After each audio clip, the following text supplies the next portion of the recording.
mga katiits, aduna sa time kuhaan na tog reaction nga video mga katiits. Kini siya nga bato mga katiits, di na kana siya sa ilalong nakuha sa digging spot na to mga katiits. O kini nga bato atong gi dudahan nga siya mao ang gitawag nga penites nga diamond mga katiits. Onya tinuod ang giingon sa mga foreigner or mga Haponis o sa ubang mga lengguwahe mga katiits nga ang Yamashita treasure giyatak-yatakan ra sa mga Pilipino tungod kay wala makahibalo gawas o wala kahibalo, kulang ta sa kahimanan mga katiits. So ato ning nakita din na sa ato ang digging opening mga katiits.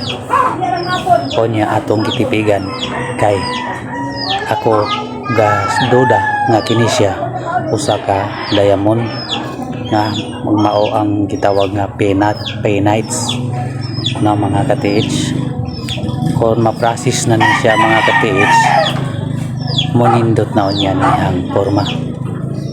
Kay aduna ko sa ka treasure hunter nga nakaistorya nga ang mga diamond daw dili pwede dili mabuka kay perti kuno ni kagahi mga katiits daw metal usa kadakong sayop nga iyang nahibaluan.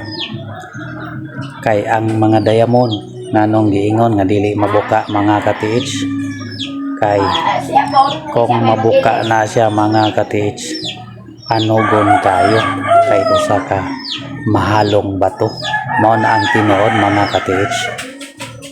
Ug sa mga codes ang symbol diha mga katiits sa naglanta og codes and symbol mao ninyo makita mga katiits unprocessing diamond mao ni karon niyo makita sa atong video ang unprocessing diamond or uncut diamond.